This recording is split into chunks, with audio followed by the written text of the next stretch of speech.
예! 연예가의 궁금한 이야기 풍문으로 들어오시죠. 오늘도 호기심 가득한 연예계 뒷 얘기들을 준비했는데요. 네. 하정아 기자님이 시작부터 특별히 준비해온 게 있으시다고요? 네. 최근에 포털 사이트를 도배한 인물이 한 명 있습니다. 제가 얼마 전부터 취재를 좀 해봤는데요.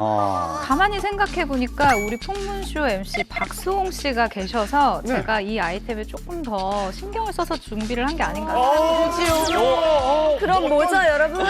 이거 많이 가요. 어머니? 왜 어머니가 나와요? 나도 연예인인데 밀려가지고 요즘 너무 힘들어요. 박수홍 씨가 제일 좋아하는 게 뭐죠? 국제 결혼. 클럽. 클럽. 국제 결혼. 클럽. 클럽 얘기라고요? 네. 아, 그래요?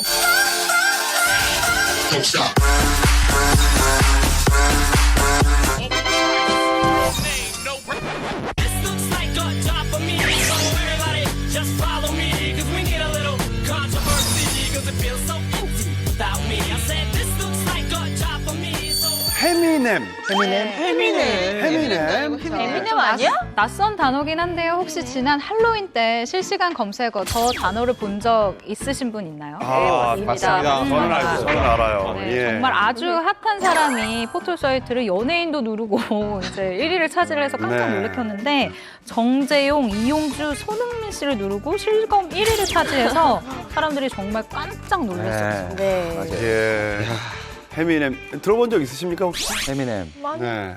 아니 저도 이게 뭐 에미넴은 알잖아요. 네. 해미넴 유명한. 네. 예. 근데 에미넴이라고 떠서 과연 누굴까 굉장히 궁금했거든요. 에미넴은 정말 유명한 맞아요. 정말 유명한 래퍼죠. 네. 뭐 할미넴도 있었죠. 어허. 저도 그 검색어를 누구보다 열심히 보는 사람 중에 한 명이니까 네. 너무 새로운 이름이 올라와서 좀 알아봤어요. 뭐지 하고서는. 일단 클럽 문화에 관심이 많은 20, 30대라면 모르는 사람이 없어요. 이미 클럽 쪽에서는 특히 유명하니까 박수홍 씨는 당연히 들어보셨을 아, 거예요. 그럼요. 네. 살짝 좀 언급을 해주신다면 딱. 네. 해미넴 혜성과 같이 나타난 사람이에요. 제가 이제 녹화 들어가기 전에 저의 소식통에게 클럽을 운영하고 있는 친구에게 네. 제가 전화를 해가지고 다 물어봤어요. 네. 이런 얘기 하면 좀 그렇지만 클럽에서 돈을 뿌리는 인물이에요. 예, 들어보셨어요? 아니 우리 큰애가 얼마 네. 전에 얘기하더라고요. 받아왔나요? 아니 큰애 친구가 60만 원을 약 그 정도 주워 왔대요. 진짜로요? 그러니까 이 기사가 나기 전에 네. 그걸 주셨는데 그날 누가 돈을 와서 뿌리고 왔다고. 그렇게 또 얘기하시면 또. 예. 따님이. 아니 그 당시에는 그랬죠. 그래서 야 그거 혹시 범죄에 연루된 무슨 돈 아니냐. 그거 빨리 당장 신고해라. 저는 그랬었던 적이 있었거든요. 일단 여러 가지 풍문들은 다 제끼고 정확한 팩트 하나만 말씀드릴게요. 네. 지난 10월 28일 강남의 한 유명 클럽에요. 할로윈 행사였습니다. 여기에 이 해미넴이 등장을 했는데 이곳에서요 무려 현금을 공중에 뿌려서 1억 원을 공중에 뿌려서 사람들을 인산인해로 만들었다는 그런 사건, 일대 사건이 있었습니다. 1억을 한 번에. 그 하루에 한 손에 쥐어지는지도 모르겠어서 한 번에 뿌렸는지 나눠 뿌렸는지 모르겠어요. 그날 샴페인이 저렇게 들어와요. 근데 저건 엄청, 저 불꽃만큼의. 저게 만수르 세트죠, 저게. 저 한 병당 다 비싼 거거든요. 누가, 저분이에요, 해미넴이? 저 중간에 있는 분이? 저거 샴페인이 1억. 아, 저기 만수르 세트. 만수르 세트. 거의 야, 버린다. 야, 야, 저걸 파워하네. 버린다. 저게 뭐를 붓는 건가요, 지금? 저 몇 천만 원 아니에요? 저 한 병이? 와, 저 샴페인 억대일 거예요, 아마. 몇 천만 원이 한 병. 어깨는 아니고요. 뭐야, 저거 뿌려? 야, 저거를. 하겠는데요? 조금씩 뿌렸네요. 네, 사실 이 해미넴이라는 사람이 유명세를 타게 된 건 한 스타와 관련이 있습니다. 바로 빅뱅의 멤버 승리 씨예요. 승리 씨예요. 승리 씨가 저한테도 SNS 먼저 팔로우를 해줬었거든요. 또 해미넴 그분도 먼저 팔로우를 했을 수도 있고. 근데 요즘 승리 씨가 막 승칩이라는 별명까지 얻을 정도로 사업이 엄청 잘 되는 걸로 또 유명하잖아요. 그러니까 좀 재력이 좀 있는 사람들끼리 친해진 게 아닌가 이런 추측도 해볼 만한데. 네. 승리 씨가 운영하는 강남에 B클럽이 있는데 이 B클럽이 젊은이들 사이에서도 굉장히 핫한 장소라고 합니다. 승리클럽의 1억 세트 혹시 기억하세요? 예. 알죠. 근데 고가의 술들로 구성된 이 승리클럽의 1억 원 세트를 국내 최초로 구매를 하면서 화제를 모았는데요. 최근에는 본인이 그 기록을 깼어요. 무려 이번에는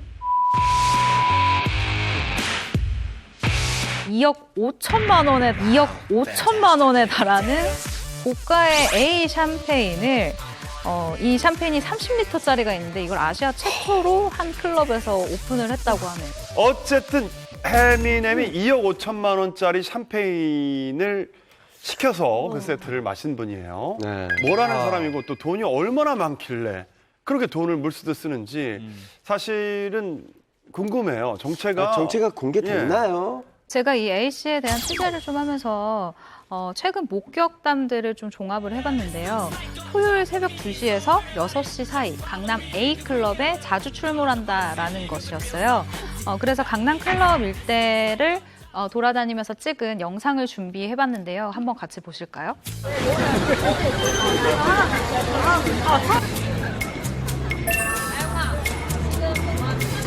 걔 요번에 돈 뿌리고 막 그러고 노는 사람 아니야?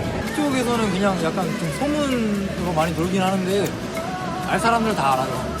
근데 그분 현금 ATM, 그냥 인간 ATM인데요, 별명이?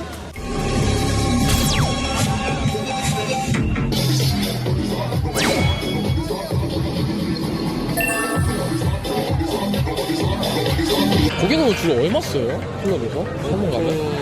일단 걔네는 저보다 최고의 가격? 거의 1억 같은 걸 쓰면서 샤워하고 술로 보통 5만 원장을 한 200장? 200장에서 600장 사이에 뿌려놔요.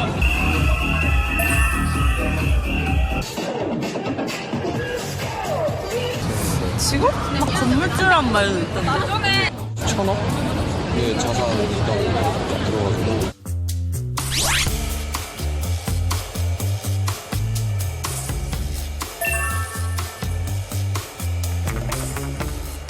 비트코인 예전에 시장이 활성화되기 전부터 그 사람들 접수해가지고 아예 자기들이 접수해가지고 그거 해가지고 이제 좀 비트코인 유행하니까 주가도 올라오고 비트코인 가격도 올라가고 그러다 보니까 그거 떼돈 번 거예요. 그러고 나서 그 떼돈 번 돈으로 뭐 건물 사고 사업도 하고 그러는데 그 사람들 한국에서 사업하는 게 아니라 해외에서 사업하고 뭐 여러분들 거기서 사업한다고 하거든요. 재벌 아닙니까? 재벌 이 정도면? 재벌 아닐 것 같아요. 재벌 아들은 아닐 거예요. 절대 이렇게 안 하죠. 왜냐면 그쵸. 재벌 아들이었으면은요. 풍문쇼에서 다루는 게 아니라 9시 뉴스에 나왔을 거예요. 부모님이 갖고 있는 무슨 야산이 갑자기 뭐 재개발이 돼서 돈이 뭐 한 1000배가 뛰었다. 뭐 이런 거면 저런 행동을 할 수도 있겠죠. 예를 들어서 뭐 졸부, 뭐 수 있죠. 땅 부자, 뭐 이런 거. 벼락부자. 아니면 뭐 복권? 복권도 가능하죠. 이런 얘기들이 있더라고요. 가상화폐로 수천억 원을 벌었다. 일주일 술값만 1억을 쓴다. 가상화폐로 번 돈으로 강남 건물을 사서 건물세로 먹고 산다. 가상화폐로 돈을 벌어 수십 개가 넘는 사업체를 운영하고 있다라는 얘기들인데 아직 정확히 밝혀진 바는 아무것도 없어요. 근데 공통점은 앞에 다 가상이 붙네요. 그렇죠. 네. 저 인간은 약간 가상의 인물인데. 야, 그러네요. 네. 예. 근데 아까 말씀하셨다시피 가상화폐라는 얘기 공통적으로 계속 나오고 있거든요. 정확하게 밝혀지진 않았지만 적어도 그거에 관련된 일을 할 확률은 굉장히 높은 것 같아요. 실제로 벌써 사업을 시작했다라는 말도 있어요. 왜냐하면 A씨가 올 초에 성우 씨라는 사람이랑 함께 개인 투자자들을 대상으로 가상화폐 비코인의 프라이빗 ICO를 열었다고 합니다. 근데 비코인 11억 개를 발행을 해서 한국, 일본 등에서 이미 판매를 했고요.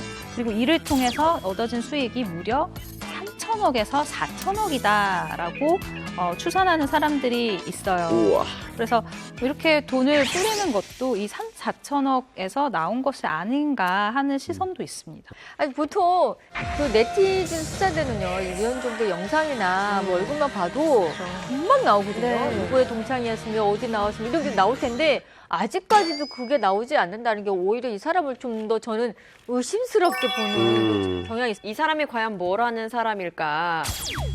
여러 가지 추측들이 있는데 일단 수십 개의 사업체를 운영한다 이런 소문에 대해서는 사실 수십 개까지는 아니고요.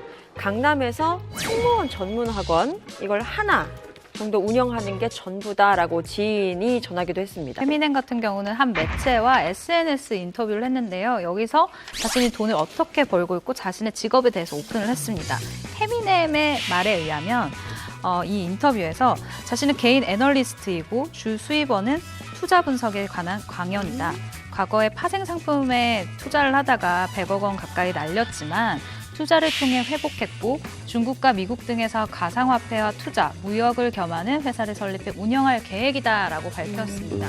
그래요. 저는 이름부터 약간 짝퉁 냄새가 나서 예를 들어서 좀 저렇게 돈을 멋있게 뿌리면 그리고 저렇게 비싼 샴페인을 먹을 정도면 약간 클래스가 이름에서부터 풍겨나오는 게 있어야 되잖아요. 이건 약간 구자 같은 느낌이잖아요. 전 그래서 클럽 관계자인가도 생각을 해봤어요. 저로 인해서 저 클럽에 사람들이 엄청 모일 거고 여기 해미넴이 왔던 성지야라고 될 테니까 또 오지 않을까라고 생각할 수도 있고요. 클럽 관계자도 맞을 수 있는 게 저 술은 클럽에서는 저렴하게 들여올 수도 있고 클럽에서 1억을 뿌리지 않아도 1억을 뿌렸다라고 소문을 낼 수도 있고. 그리고 그러면 저분이 그냥 누굴 나눠서 마신 게 아니라 자기가 몸에 뿌렸으니까는 물일 가능성이 있다. 안에 있는 게 실제 그거일지도 모르고 그래서 실제로 많은 클럽들에서요 소위 물 관리를 위해서 돈을 주고 누구를 좀 투입하거나 어떤 마케팅 전략을 세우기도 하거든요. 이슈가 되는 그 중에 인물들. 하나일 가능성도 배제할 수는 없을 것 같아요. 저 이렇게 간다면 의심되는 인물은 또 빅뱅의 승리라는 얘기인가요? 승리의 이 머리에서 나온 마케팅 전략인가요? 그러니까 돈이 많든 뭐 정말 내가 너무 많아 주차할 수 없든 그건 상관없는데 왜 그거를 공중에 뿌리냐고요. 그렇죠. 저는 그 심리를 이해를 못 하겠어요. 제가 이 얘기를 들었을 때는 이 해미넴은 이 돈을 뿌린다는 그 자체가 자기 PR을 하는 거예요. 그렇죠. 자기 홍보 수단이에요. 네. 네. 너무 대놓고 돈이 많다는 걸 홍보하는 그런 모습이 의심스럽다라는 시선이 많잖아요. 그 의심을 증명이라도 하듯 A씨는 올해 5월과 6월 두 번에 걸쳐서 소통회라는 것을 열었다고 합니다. 그러니까. 근데 이 소통회에 참석한 분들의 후기를 보면요. A씨가 하는 말이 계속 주식과 가상화폐에 투자를 해라. 월급쟁이가 되지 말아라. 라는 말을 반복했다고 합니다. 사실 말 그대로 만약에 대한민국에 월급쟁이가 없어진다? 그러면 이분이 투자할 곳도 없어지는 거예요. 그렇죠. 그러네요. 말도 안 되는 이야기죠, 사실은. 네, 저도 알아보면 알아볼수록 좀 비슷한 생각이 들었는데요. 그런데 이 A씨의 지인이 인터뷰에서 한 말은 조금 달랐어요. 그가 억대 술을 사고 억대 돈을 뿌리는 이유는 오직 하나라고 합니다. 유명해지기 위해서. 유명해지기 위해서. 유명해지기 위해서. 유명인이 되기 위해서. 유명해지고 있네요. 아무리 좋게 보려고 해도 좋게 볼 수가 없는 게 이제 클럽에 이제 젊은 친구들 많이 가잖아요. 학생들도 많이 가고. 근데 요즘 학생들 보면은 알바 해가지고 뭐 하루에 5만 원 버는 것도 쉬운 일 아니에요. 그렇죠. 알바 자리도 못 구해요. 그렇게 힘든데 지금 5만 원짜리 2,000장을 뿌리고 어린 친구들 있는 데서 이건 너무나 큰 소외감을 좀 주는 것 같아서 마음이 좀 아파요. 자, 혹시 현재 페미넴 이 A씨의 근황이 알려진 게 있나요? 제가 SNS를 굉장히 활발하게 중독인데 또 찾아봤는데 일단 뭐 방송, 기자, 인터뷰, 절대사절 이렇게 쓰여 있고요. 뭐 최근에는 이제 SNS에서 자취를 감췄다고 봐야 됩니다. 최근 A씨 사업 운영과 재산 형성 과정을 두고 워낙 이제 말이 많다 보니까 경찰의 조사를 받고 있다라는 소문이 돌고 있거든요. 그래서 아마도 이것 때문에 SNS를 폐쇄한 것이 아닐까 뭐 이런 생각도 들긴 하는데 사실 아직 사실로 확인된 것은 아무것도 없습니다. 네. 최정화 기자님 수고하셨고요. 신기하면서도 뭔가 진짜 석연치 않은 점들이 많은데 앞으로 더 취재되는 내용이 있으면 또 소개해 주시길 바라겠습니다. 차도녀 배우 김남주, 쿨한 성격 덕에 얻은 연예계 최초 기록은? 팔색조 배우 강수현, 유명 정치인 밀어내고 마운드에 오른 사연은? 배우 김상중이 연예계 최초로 취득한 자격증, 그것이 알고 싶다. 통문으로 들었쇼, 지금 시작합니다. 자, 그래서 연예가에선 특히 이 최초, 최고라는 단어를 좋아하는 것 같은데요. 네. 더 관심을 끌 수 있고 자신을 알릴 수 있는 좋은 방법이 되기도 하니까요. 네. 예를 들어서 뭐 우리나라 최초의 수영 금메달리스트 박태환, 뭐 피겨스케이트 최초 금메달리스트 김연아, 뭐 이런 최초는 사실 굉장히 영광스럽죠. 그렇죠. 근데 저도 이제 최초 타이틀이 하나 있는 사람 입장으로 그렇죠. 사실 굉장히 부담스럽기도 하고. 네, 그럼요. 근데 우리 주변에서 다 네. 홍석천 씨를 걱정해서 아니 왜 네. 그 당시에 또 저 방송도 많이 했어요. 맞아요. 잘 되고 있었고. 네. 네가 왜라는 얘기를 많이 했었어요 주변에서. 맞아요. 근데 그냥 저는 굉장히 단순했어요. 저의 개인적인 행복한 삶을 위해서 결단을 내려야 되겠다 이러는데 뭐 댓글 보면 뭐 무슨 인기 작전이다, 무슨 뭐 기자한테 들켰다, 뭐 자기가 아닌 타의에 의한 거다, 뭐 별의별 이야기가 다 있어서. 아니 인기를 위해서 자기가 하던 프로그램 다 내려놓고 정말이에요. 다 그런 게 어딨어요. 정말이에요. 그죠. 뭐 그러니까- 지금이야 뭐 이제 선구자고 네. 뭐 재미로 가는데 그때는 매장이죠 한마디. 그렇죠. 그때 아무것도 매장이었죠. 못했죠 진짜로. 매장이었죠. 뭐 길도 못 다닐 정도였으니까. 네, 뭐 맞아 죽는 줄 알고 밤에만 다니고. 이게 2000년이잖아요. 네. 한국 연예계 최초 커밍아웃이라고 하는데요. 한국 연예계 최초가 아니에요. 유명인으로서 한국 최초인 거예요. 연예계를 넘어서. 당시 커밍아웃이라는 단어 자체가 굉장히 생소할 때인데 제가 그때 개념 자체를 처음 알게 됐거든요. 그때. 그런 시절에 홍석천 씨의 어찌 보면 이 투쟁이 이 성적 소수자에 대한 사회적 관심을 높이는 기회가 됐는데 근데 되게 슬픈 건 뭐냐면요. 그때 최초였는데 여전히 최초라는 거예요. 그렇죠. 그만큼 어려운 거죠. 근데 밤에만 저는 다니고. 홍석천 씨가 또 다른 비슷한 상황에 처한 사람들한테 앞으로 갈 길을 약간 제시해 준 것도 맞아요. 있어요. 그렇죠. 왜냐하면 네. 이게 처음이 힘들잖아요. 맞아요. 그다음이 쉬운 건데 처음이 얼마나 처절하고 힘든 건지 계속 설명하고 계시잖아요. 그렇죠. 그래서 사실은 저희도 비슷한 성향을 가진 연예인들을 사실 많이 알고 있어요. 되게 제보도 많이 받지만 본인이 직접 밝히지 않는 이상 이거는 보호해줘야 된다라는 생각을 사실 홍석천 씨 때문에 더 하게 돼요. 당연합니다.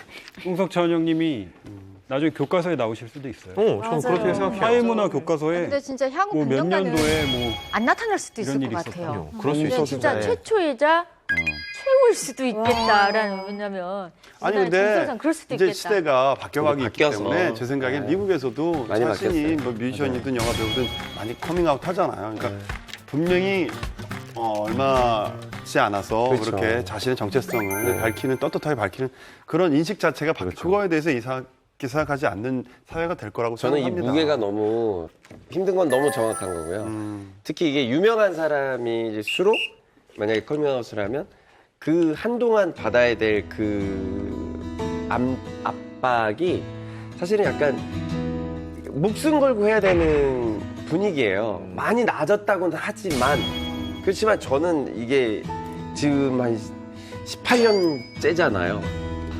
아직도 계속 투쟁 중인데 혼자 있을 때는 무게감을 너무 느끼잖아요. 그리고 내가 과연 어떻게 대중에게 비춰져야 저와 같은 성향을 가진 친구들한테 내가 무슨 실수를 하지 않는 어떤 이런 것 때문에 사실 굉장히 저의 행동이나 말이 굉장히 좀 의도되지 않게 조심해야 되는 부분들도 굉장히 많고 어떤 책임감을 느껴요. 대한민국을 흔든 역대급 최초 타이틀 네. 연예인 중에 또 뭐가 있을까요? 제가 기억하는 최초는 뭐 이분은 정말 쿨해서 쿨한 성격 때문에 톱스타가 되신 분이 있는데 요즘 굉장히 반응이 좋습니다. 풍문 퀴즈 한번 가보도록 하겠습니다. 예. 제가 한번 힌트를 좀 드릴게요. 고현정, 이승현, 그리고 김남주. 자, 미인대회 출신 맞습니다. 아니요, 김가연까지 갑니다. 김가연까지 갑니다. 김가연? 네. 센언니. 기센 여자. 김가연 때문에 약간 그럴 수 뭐 있지만. 처음부터 셌나? 네네. 나도 옛날 청순했어. 네. 태어났을 때부터 셌을 것 같아요. 네, 미안해요. 자, 여러분들 모르시겠죠? 네. 자, 정답을 좀 알려드리겠습니다. 언니 아니에요? 자, 고현정, 이승연, 김남주, 김가연. 자, 자료화면 사진 나가겠지만 이분들이 공통점은 성형을 고백한. 성형을 고백한. 진짜예요? 예, 예. 안 되네요. 여보세요. 내 자료화면 빼면 나 나가면 나 이거 프로그램 하차할 거야. 왜 그러세요? 아니 지금 원래 좀 잊혀질만 할 때 자꾸 나오지 말란 말이에요. 아니 김가연 근데 씨가 안 얼마 전에 우리 나가요. 프로에서 고백하셨잖아요. 예, 예. 근데 나머지 분들 뭐 고현정 그럼요. 씨는 이승연 씨도. 다 예쁘신데? 네, 그걸 성형을 하셨어요, 최초로. 고백을 했어요. 근데 이 중에서도 정말 최초로 성형 고백을 하신 분이 바로 김남주 씨입니다. 김남주 씨. 김남주 씨. 예. 이분이 정말 쿨한 성격 아닙니까? 네. 이분이 드라마 이 도시남녀 할 때 이때 정말 인기 절정이었어요. 그때 당시 이제 96년도인데 이때 당시 연예인 최초로 자기가 코 성형을 했다라고 당당하게 밝혔습니다. 그 전까지는 그럼 여자 배우들이 성형 수술했다고 얘기를 안 한 거예요? 그 당시에는 소문만 무성했어요. 제 쌍꺼풀 했을 거야. 그렇지만 절대 말하지 않고 본인이? 해도 안 했다고 말하던 시절이고 만약에 했으면 약간 손가락질 받았을 시절이에요. 네, 사실 요즘도 그런 분위기가 없지는 않은데 예전에는 정말로 많은 스타들이 성형 의혹에 당혹감을 감추지 못했었어요. 그렇죠. 그러니까 대부분의 스타들은 성형을 아예 부인했었고 누가 봐도 성형했는데 그냥 살이 빠져서 그래요. 살을 낸 건 아니에요. 라고밖에 말할 수 없는. 자기는 말하고 싶어도 분위기가 네, 거짓말할 수밖에 없었죠. 그러한 어떤 분위기에서 저는 성형 수술을 했어요. 라고 말하는 거는 대단한 용기였던 거죠. 근데 김남주 씨는 좀 설명을 먼저 해드리자면요. 1992년에 미스 경기 진에 입상을 했어요. 그런 다음 2년 후죠. 1994년 S본부 공채 탤런트로 데뷔를 했는데요. 사실 이때부터요. 김남주 씨는 연기력이 남달랐던 거예요. 당시에 1위를 했어요. 그래서 그 데뷔 해에 그 영웅일기라는 드라마 주연을 꿰찼었고요. 이게 근데 생각보다 잘 되지 않아서인지 그 이후에 한 2년 동안은 좀 캐스팅이 잘 되지 않았다고 하는데요. 근데 2년 동안이나 단역 생활을 하다가 겨우 찾아온 정말 황금 같은 기회잖아요. 그리고 김남주 씨가 어릴 때부터 조금 힘들게 생활을 하다가 드디어 찾아온 성공의 기회인데 그런 사회 분위기, 그런 뭔가 보수적인 분위기 속에서 나는 성형을 했습니다 라고 말하는 게 정말 쉽지 않을 텐데 그런 이야기를 정말 당당하게 할 수 있다는 게 김남주 씨의 성격을 딱 보여주는 일화인 것 같아요. 네. 김남주 씨가 성형 고백을 하면서 했던 말이 정말 멋져요. 그 얘기가 어떤 거였냐면요. 여자가 아름다워지고 싶은 욕구는 당연한 거다. 성형 수술이 죄도 아닌데 왜 숨기겠냐라고 말을 했는데 사실이거든요. 죄 아니에요. 여자가 예뻐지고 싶다는데 화장하는 거에 그냥 일환으로도 볼 수 있는 거예요. 그런데 사실 김남주 씨는 이로 인해서 내숭 없다, 당당하다 이런 수식을 얻은 반면 다른 후배 여배우들은요. 자유를 얻었습니다. 자유를. 이 성형에 대해서 좀 더 편안하게 얘기할 수 있게 됐고요. 어찌 보면은 후배들이 이 성형에 대한 얘기를 하면서도 이게 죄가 그리고 반드시 부끄러워할 만한 것은 아니다라는 이런 날개를 다루던 장본인이라는 평가를 받고 있습니다. 아, 그래서 김남주 씨 같은 선배들의 용기 때문에 박하나 씨가 뻔뻔스럽게 저도 여기 코 조금 했어요. 이런 얘기를 할 수 있는 분위기가 됐군요. 안 했는데요? 그럼 어디 했어요? 코 빼고 다 했어요? 코 안 했어요? 코 빼고 다 한 거야? 난 옆에서 코. 근데 저는 다른 예능에 나가서 얘기를 한 적이 있어요. 사실 아예 안 하진 않았다. 어디 근데 맞췄어요? 저는 약간 시술을 이용했어요. 시술을. 조금 필러 이런 것들. 너무 칼로 이렇게 극단적이게 하면 되돌릴 수가 없잖아요. 88년에 제가 고등학생일 때 이게 왜요? 왜요? 88년에 학교에 이제 여름방학이 끝나고 왔는데 난리가 난 거예요. 우리 반 아닌 다른 반의 어떤 아이가 쌍꺼풀 수술을 한 거야, 서울 가서. 그 아이가 그러니까 전교생이 중에 유일하게 첫 번째 한 건데 난리가 났어요. 모두가 구경하러 갔어요. 이뻐졌어요? 아니면 예뻐졌죠. 물론 예뻐졌는데 그 고등학생이 방학 기간에 서울 가서 쌍꺼풀 수술하고 왔다는 건 굉장한 저희들한테는 큰 센세이션이 해가지고 쉬는 시간만 되면 걔를 구경하러 갔었어요. 그런 적이 있어요. 88년에. 매 시간. 김남주 씨는 너무 이게 최초의 고백이었잖아요. 본인은 어땠대요? 좀 불편했대요? 아니면 그냥 속이 후련했대요? 이 김남주 씨의 성형 고백에 물론 몇몇은 너무 환호를 했지만 또 몇몇은 비난을 하기도 했어요. 네. 그래서 김남주 씨가 이에 대해서 다시 수정할 수 있다면 그건 실수였다라고 말하고 싶다. 그리고 한편으로는 약간 의도적으로 이런 그 말들이 나에게 좀 상처가 된다라고 또 솔직하게 얘기했어요. 맞아요. 예. 사실 이게 뭐 저희가 또 최초라고 또 타이틀을 이렇게 붙인 게 그 김남주 씨 덕분에 후배들이 또 주변에 있는 사람들이 떳떳하게 나 했어? 왜?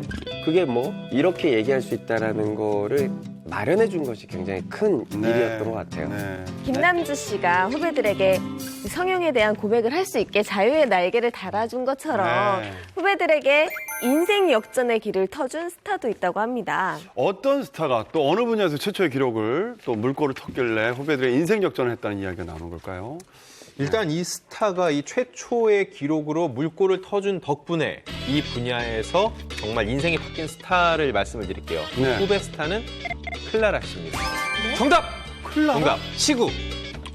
레깅스. 클라라 씨가 그 레깅스. 의상과 네네. 그 시구로 인해서 인생이 확 바뀌었잖아요. 맞아요. 그 레깅스를 입고 했던 그 섹시한 시구 때문에 인지도가 확 상승을 했는데요. 좋아요. 네. 그러면 슬리피 하나 더 질문을. 네네. 네. 추가 심층 질문입니다. 그러면은 우리나라 최초의 시구 스타는 누군지 아세요? 선물 있습니까? 선물? 선물 없어요. 대신 강성태 씨만큼 똑똑해 보일 수는 있어요. 좋은 기회예요. 왜 좋은 본인이 좋은 거라고 그래요? 우리가 원치 않을 수도 있는데. 포기, 빠른 궁금한 포기. 그럼 저도 그걸 빨리 말씀드릴게요. 네. 누구냐면은요. 최시구. 대한민국 최초로 이것도 최초일 거예요. 외국 그 유수의 영화제에서 처음으로 여우주연상을 받으신 분. 선배, 네, 선배 강수현 여배우. 선배님. 강수현 씨입니다. 야. 네, 강수현 씨가 1989년 4월 8일. 강수현 씨도 이제 20대 초중반 그쯤 되는 나이였는데 기아 타이거즈의 전신인 혜태 그리고 한화 이글스의 전신인 빙그레의 경기에서 처음으로 시구를 하면서 대한민국 최초의 시구 연예인으로 기록됐습니다. 그래요. 그리고 이제 안 기자님 제가 요거 반박 한번 갑니다. 예. 강수현 씨가 이제 최초 시구자라고 했는데 요거 아닙니다. 제가 정확하게 요 팩트 폭행 갑니다. 있어요? 바로 당시 부산에서 열린 올스타전 1차전에서 82년도. 네네 이경진 씨가 시구를 했어요. 아, 예. 그리고 또 이틀 뒤 광주에서 2차전엔 정혜리 씨가 시구를 했고 3차전에는 당시 최고의 미녀 배우죠. 정윤희 씨가 시구를 했습니다. 그러니까 강수현 씨는 최초의 시구자가 아닙니다. 안 그렇습니까, 안 기자님? 일단 반박 받고 제 반박 들어가겠습니다. 그렇죠. 예, 갑니다. 뭐 하시는 거죠, 지금? 자, 레이스 갑니다, 레이스. 네, 임요한 씨 좀 배워야겠어요. 일단 1982년이 프로야구 원년이잖아요. 그래서 이벤트성 경기가 많았어요. 세 분 다 시구를 한 게 맞는데 공식 경기가 아니라 이벤트성 경기였기 때문에 이 야구사에서 공식 경기로 인정이 되지 않아요. 그런 의미에서 프로야구 최초의 연예인 시구는 강수현 씨로 보는 게 맞다는 거죠. 공식 경기가 아니기 때문에, 네네. 올스타전이기 때문에. 일리가 다 있네요. 그 강수현 씨가 그때서야 연예인 최초로 시구를 했다고 하면 시구라는 게 시작한 지 오래되지 않았나 봐요. 그렇지 않습니다. 이제 82년도 이제 개막을 했을 때 이제 최초의 시구자는 바로 전두환 전 대통령이 했어요. 그때 당시에. 근데 그 이제 89년도에 왜 강수현 씨가 했냐? 그 전까지는 뭐 국회의원, 정치인들, 뭐 시장 뭐 이런 분들이 다 했거든요. 권력을 좀 보여주기 위한 한 도구였는데 처음으로 강수현 씨가 이 시구를 하면서 이 문학의 첫 변화를 일으킨 거죠. 우리가 원래 야구의 본고장이 미국이라고 알고 있잖아요. 근데 이 시구의 고향은 일본입니다. 그러니까 전 세계 최초로 일본에서 시구를 하게 됐는데요. 첫 주인공이 누구였냐면 일본 전 총리죠. 오쿠마 시게노부라는 이분이 이제 정치인이세요. 시구를 하게 됐고 그 뒤에 이제 2년 뒤에 미국에서도 윌리엄 테프트 대통령이 시구를 하게 돼요. 그러니까 뭐 일본에서도 하고 미국에서도 정치인이 하니까 아마 우리나라에서도 이렇게 정치인이 처음으로 시구를 하게 된 것 같습니다.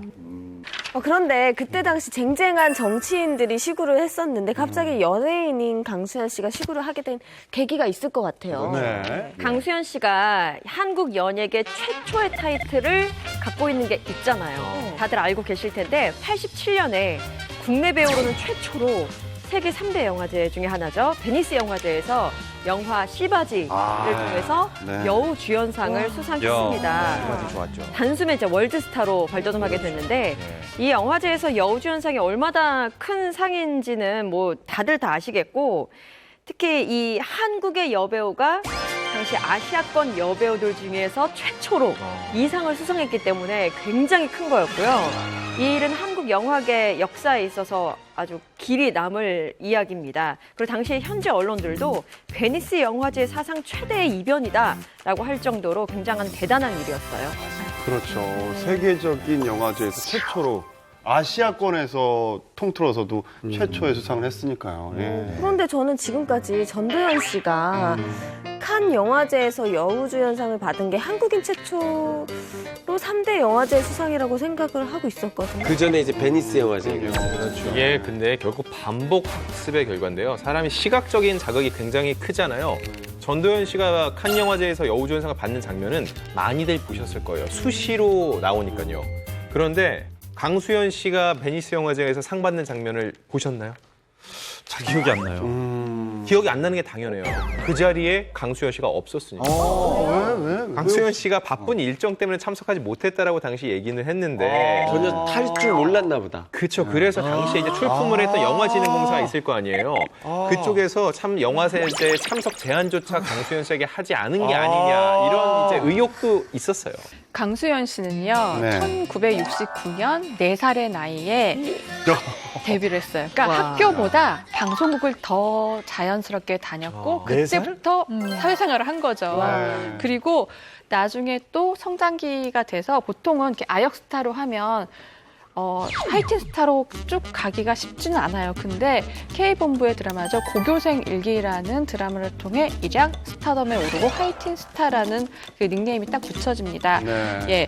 그리고 나서 성인이 된 이후에는 더 엄청났어요. 파격 변신을 하기 시작해요. 영화 씨바지 그리고 아재아재 바라제를 통해 정말 여기서 보면요.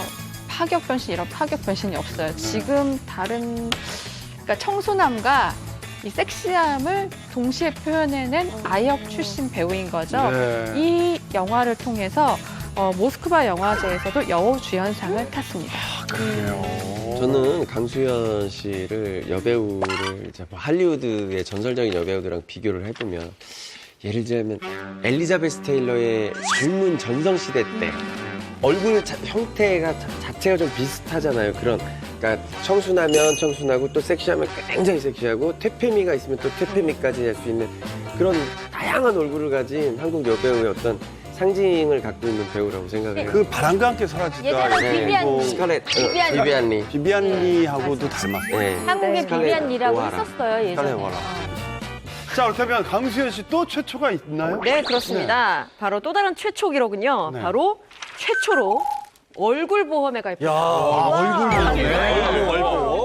얼보. 사실 연기력이 워낙 좋아서 그렇지 강수연 씨 예쁘다는 건 다 알고 있지만 그렇죠. 연기력이 워낙 좋다 보니까 그녀의 어떤 실력만 더 강조가 된 것 같아요. 세계적으로 사랑을 받는 얼굴이다 보니까 또 조심해야 된다라는 생각이 있었던 것 같아요. 그래서 무려 2억 원에 달하는 얼굴 보험에 들었었다고 합니다. 이야. 여드름 나면 얼마 나옵니까?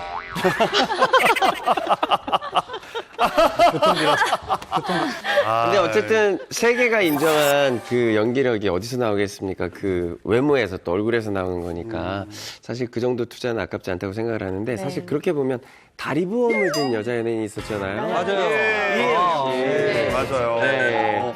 코코 시절. 네. 이혜영 씨는요, 2001년 다리보험에 들어서 화제가 됐는데요. 이 액수가요.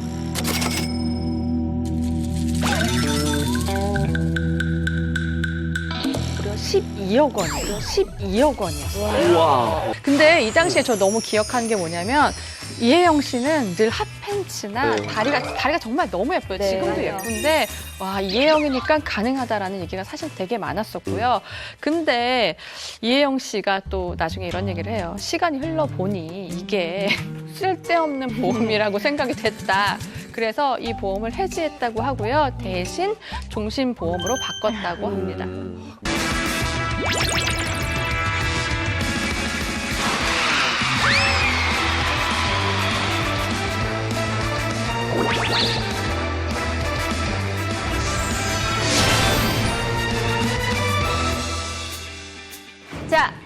여러분들이 요즘 너무 공부를 열심히 하고 있는 것 같아요. 강성태 씨 때문에. 그래서 제가 퀴즈를 하나 준비했습니다. 신선합니다, 퀴즈. 신선하죠. 네. 예. 우리나라 국내 최초로 외국인 TV 광고 모델은 누굴까요? 할리 씨. 아니야. 여명. 아니야. 보챙. 보챙. 뭐? 정답 보챙. 브루노 보챙. 보챙. 아니, 브루노. 아니, 브루노? 어. 브루노? 땡. 나 진짜 알아. 보챙. 주윤발, 주윤발. 소피 마르소. 소피 마르소. 소피 마르소. 정답 있습니다. 누굽니까? 장국영. 답은? 주윤발. 야. 주윤발. 축하해요. 아, 주윤발. 부드럽고 상쾌한 맛. 키스. 사랑해요. 저 음료가 저 당시에 주윤발 씨 때문에 이제 인기를 얻기 시작해서 지금까지 있는 거예요. 저는 그리고 저 음료가 핑크색이었던 것도 처음 알았어요. 지금은 바뀌었어요. 근데 하늘색으로. 예전에는 처음에는 핑크색으로 나와가지고 저때 당시만 해도 저거 맞아, 한 번씩 맞아. 다 하고 한 번씩 다 마시고 한 번 마시고 다 그랬죠. 사랑해요. 땡땡땡. 저걸로 물꼬로 이제 왕조연 씨도 이제 저런 비슷한 광고였죠. 크림이라고 있는데 크림이 광고도 찍었고 지금 없어졌죠. 어쨌든 이 주윤발 씨가요 얼마 전에 자신이 세상을 떠나면은 나는 나의 전 재산 8천억 원을 기부하겠다라고 밝혔잖아요. 이 8천억 원 안에 우리가 그때 당시에 광고료를 준 그 금액도 분명히 있을 거라고 있어요. 생각하니까 너무 있습니다. 뿌듯합니다. 네. 광고를 보고 깜짝 놀랐던 기억하니까 저는 예전에 나왔던 저희는 빨간 통 광고 화장품인데 빨간 통이 있었어요. 아니 저는 그거 맨 처음에 보고 도대체 저걸 왜 사람들이 화제라고 하는지 전혀 눈치를 못했어요. 저도요. 너무 아름다운 여자가 딱 있는데 카메라가 이렇게 클로즈로 쭉 들어가면 마지막에 얼굴을 하면은 거만하게 하면서 침을 꿀꺽 삼키는데 목젖이 보여요. 그러니까 나는 그걸 보면서 저게 뭘까? 맞아요. 아니, 정말 이쁜 여자, 새로운 여자가 나오는데 뭐야? 라고 알고 보니까 아, 나 기억이 안 나요. 그걸 보니까봐 보여주세요. 영상을 준비했습니다. 보여주세요. 예. 아, 정말 이게 왜 화제인지를 몰라요. 충격적이었죠, 정말. 하리수 씨가 하리수 씨. 이제 그때 당시 목젖 있잖아요. 이게 하리수 씨 게 아니에요. 아니에요, 맞아요. 그 CG로 다른 분을 입힌 거예요. 그래서 좀 속상했다 뭐 이런 얘기도 있습니다. 예. 그래요. 네, 뭐 정말 쇼킹한 광고만큼 하리수 씨의 그 연예계 등장도 정말 쇼킹했었어요. 아마 신석철 씨 다음으로 쇼킹했을 거라고 그렇죠. 저는 생각을 저는 해요. 2000년이고 하리수 네. 씨가 2001년에 등장을 했습니다. 여자가 너무 아름다웠잖아요. 그리고 당시 연예계는 물론이고 사회적으로도 낯설었던 이 트랜스젠더라는 개념을 알린 연예인이죠. 맞아요. 지금 생각해도 굉장히 센세이셔널한 그런 일인 것 같은데요. 그때가 2001년입니다. 당시 트랜스젠더 연예인의 등장은 엄청난 이슈였고요. 또 물론 좋지 않은 시선도 분명히 있었습니다. 하지만 반대로 다름을 좀 받아들여야 한다라는 시선도 조금씩 높아지고 있는 시기였고 또 일단 트랜스젠더이다 보니까 호기심도 굉장히 많았었어요, 대중이. 그래서 하리수 씨가 출연하는 방송들은 전부 다 대박이 났었죠. 시청률 면에서도 그렇고 맞아요. 화제성도 그렇고요. 저랑도 쇼 프로그램을 촬영을 많이 했고 한 번은 그 물놀이 시설이 있는 데가 있잖아요. 거기서 촬영을 하는데 이제 물이 있으니까 이런 조명 같은 게 굉장히 위험해요. 누가 그거를 건드린 거야. 그 조명이 이렇게 흔들리면서 넘어지려고 그러니까 그거를 알려준 게 하리수 씨였는데 그전까지 오빠 막 이렇게 하다가 그게 넘어질 뻔할 때 위험해 가지고 그 조명을 잡았던. 맞아요. 예. 이거 어떻게 살려요? 이거 어떻게 살려? 제가 다른 걸 넘어도 제가 하리수 씨랑 처음 제가 같이 드라마를 찍은 적이 있어요. 근데 당시에 제가 이제 너무 놀랬던 거는 같이 이제 분장실을 썼거든요. 저 앞에서 너무 스스럼없게 옷을 갈아입어서 처음에 제가 오히려 더 당황을 했어요. 오히려. 그리고 나니까 미안해지더라고요. 네. 그래서 리수 씨한테 얘기를 했더니 괜찮아요 언니. 본인은 너무 그냥 아무렇지도 않게 맞아요. 얘기했는데 나중에 저 스스로도 이 친구를 여자로서 받아들이는 데까지 시간이 좀 걸렸어요. 그렇지만 그 친구가 여자라는 거는 정말 처음부터 지금까지 그럼요. 변함없는 예. 생각인 거 그럼요. 맞아요. 네. 그럼요. 그러니까 인식 자체를 바꾸는데 최초라는 그 타이틀이 참 버거웠을 거예요. 근데 하리수 씨가 한국 최초의 트랜스젠더 연예인이 아니라는 이야기도 있더라고요. 그게 어떻게 된 얘기죠? 그러니까 뭐 이제 그 주장이 맞는 게 하리수 씨가 1호는 아니에요. 최초는 아니에요. 왜냐면은 그러니까 한마디로 성공시킨 연예인 1호인데 최초의 트랜스젠더 연예인은 바로 하진아 씨라는 분입니다. 저분이에요? 하진아 씨. 입시적으로 생겼죠. 예. 이분 같은 경우는 하리수 씨의 공식 데뷔보다 훨씬 앞선 1995년에 영화 마스카라에 출연하면서 데뷔를 하게 됐는데요. 안타깝게도 영화가 흥행하지 못하면서 하진아 씨의 이런 뭐랄까 인지도도 같이 올라가지는 못했어요. 그런데 사실 하리수 씨 같은 경우는 1991년도에 중학교 재학 중에 M본부 드라마 단역으로 방송에 데뷔를 해서 좀 데뷔 연도가 사실은 좀 더 빠르다라고 보는 사람들도 있거든요. 그러니까 하리수 씨가 최초의 트랜스젠더 연예인은 맞다라고 볼 수 있죠. 그리고 재밌는 사실은 이제 저는 이제 커밍아웃 하고 나서 한 3, 4년을 방송에서 굉장히 힘들었고 이제 하리스는 데뷔 때부터 막 이제 사람들한테 주목을 받아서 인기가 있었는데 제가 방송 복귀하고 나서 몇 번을 모 프로그램들에서 이제 하리수와 홍석천을 같이 붙여서 뭔가 이제 토크쇼 같은 거를 그러면 더 화제성이 있을 거니까 몇 번을 그렇게 시도를 했는데 그쪽 대표님이 다 노를 했었어요.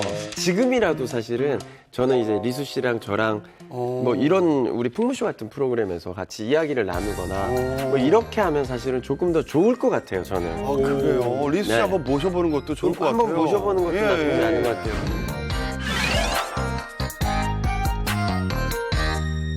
이게 근데 제가 볼 때는요, 간접적으로나마 하리수 씨 같은 경우는 홍석천 씨에게 좀 빚이 있는 것 같아요. 왜냐면은 바로 한 해 먼저 홍석천 씨가 이 성적 소수자들에 대해서 사회적 인식의 좀 변화를 바꿔줬기 때문에 하리수 씨를 받아들이기에 훨씬 더 유연했던 것 같아요. 근데 정말로 아이러니한 게 둘 다 최초거든요. 근데 홍석천 씨는 최초라는 이유로 하던 활동이 중단됐고요. 하리수 씨는 최초라는 이유로 하던 활동이 활성화됐어요. 근데 그게 저는 홍석천 씨가 발판이 됐기 때문이라고 생각을 하고요. 이런 이 최초에 대해서 얘기를 쭉 생각을 해봤는데 또 한 명이 전 떠오르는 분이 있어요. 정말 이분도 이 최초 타이틀로 대한민국을 그 일시적으로나마 들었다 놨다 했던 분인데요. 대한민국, 한국인 최초입니다. 세계적인 성인 잡지죠. 그 피 잡지의 표지 모델로 등장했던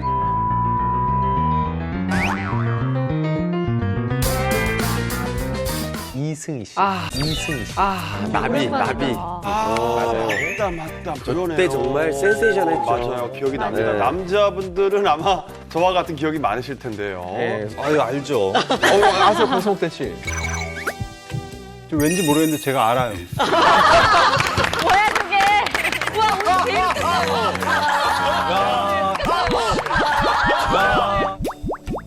자, 노랑나비 기억하시죠? 강성태 씨가 이 정도 알면은요, 일단 우리 남자들은 다 아는 걸로 그냥 하는 거고, 97년도에 성인 남자들이라면 당연히 다 알 수밖에 없을 거예요. 왜냐면은 이분이 대한민국 출신으로서 재미교포 최초의 P사의 이 표지 모델까지 했었고요. 그리고 동양인으로서도 최초였어요. 왜 노랑나비냐면요, 이 허리 아래에 감춰진 나비 문신 때문이에요. 이게 근데 평소에 옷을 다 이제 잘 갖춰 입고 있을 땐 모르는데 딱 모델로서 등장할 때는 나비가 정말 날아갈 것 같은 자태를 드러내거든요. 이것 때문에 노랑나비 이승이라는 타이틀로 불렸습니다. 멋있어요. 피 잡지에서의 활약이 대단해서 한국에도 이제 서서히 알려지게 된 거예요. 그래서 이승희 씨가 97년 4월에 자서전을 내고 또 누드 화보집도 발간을 합니다. 그리고 난 다음에 5월에는 이제 홍보차 한국에 들어와요. 그때는 국제공항이 김포공항이었잖아요. 김포공항에 그때 몰려든 기자들만 200여 명 정도가 됐고요. 지금도 200명 모으기 진짜 쉽지 않아요. 그럼요. 당시 방송 3사에서 그야말로 이승희 모시기가 경쟁이 됐고요. 당시 최고의 프로그램이라고 할 수 있는 K본부 체험삶의 현장, M본부의 일요일 밤에, 그리고 S본부의 생방송 한밤의 TV 연애 같은 굵직한 프로그램에 출연할 정도로 정말 인기가 많았습니다. 당시 대한민국은 이승희 신드롬이다라고 얘기를 해도 될 것 같은데요. 팬사인회에 참석을 하려는 이 누드집을 샀었던 남성들 그리고 뭐 소수의 여성 팬들이 줄을 길게 섰는데 이 길이가 무려 300m예요. 그러니까 다들 이렇게 책을 소중히 안고 사인을 받기 위해서 이승희 씨를 기다리고 있었던 거죠. 그 당시에 이승희 씨 그 트레이드 마크인 나비 문신이요. 네. 당시에 이렇게 우리 판박이라고 하죠. 네. 그걸 아주 날개 놓친 듯이 판매가 돼가지고 사실 이제 문신을 못하는 저희 같은 사람들도 막 이렇게 몰래 나 혼자 발라놓고 물로 발라서 또 혼자 보며 금박검. 예, 그랬던 적이 있었죠. 예, 당시 한 기사에서 이런 표현을 했어요. 미국에서 날아온 노랑나비 한 마리가 한국을 온통 뒤흔들어 놨다. 정말 이게 딱 들어맞는 표현이었는데요. 여자들한테도 사실 저 몸매 와 부럽다. 남자들은 뭐 말할 것도 없었고요. 사실 기사에 신드롬이라 쓰는 건요. 이렇게 쉽지는 않아요. 그렇죠. 예. 저는 처음 들어보는데 피 잡지 표지 모델이라는 그 이력이 그렇게 대단한 건지 그 신드롬급의 인기는 얼마만큼인지 궁금하거든요. 근데 여기서 하나 바로잡을 건 있어요. 그 명품이 있으면 명품의 서브 브랜드가 있잖아요. 근데 마찬가지로 피 잡지보다는요, 피 잡지의 자매지인 L 잡지에서 누드 모델로 주로 활동을 하셨었거든요. 네, 그쪽이 주로 이제 본인의 무대였기 때문에요. 피 잡지라고 하기에는 조금 애매한 부분이 있어요. 스펙이 아무래도 언론을 통해서 좀 과장된 측면이 있다고 볼 수 있는데, 근데 이승희 씨 같은 경우는 또 다른 측면에서 대한민국 최초의 타이틀이 하나 있습니다. 네. 뭐냐면은요.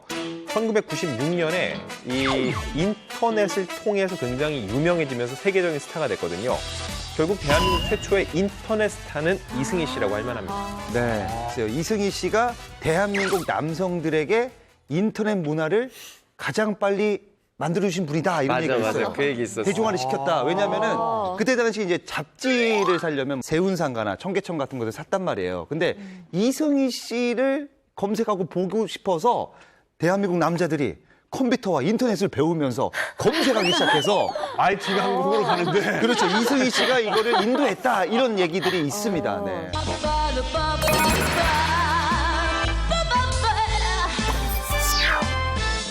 그런데 신드롬까지 일으키셨던 인기가 정말 많으셨던 분인데 왜 저는 잘 기억이 안 나는 걸까요? 정말 연예계만큼 빨리 끌어서 빨리 식는 곳이 없다는 생각이 이승희 씨를 보면 이런 생각이 드는데요.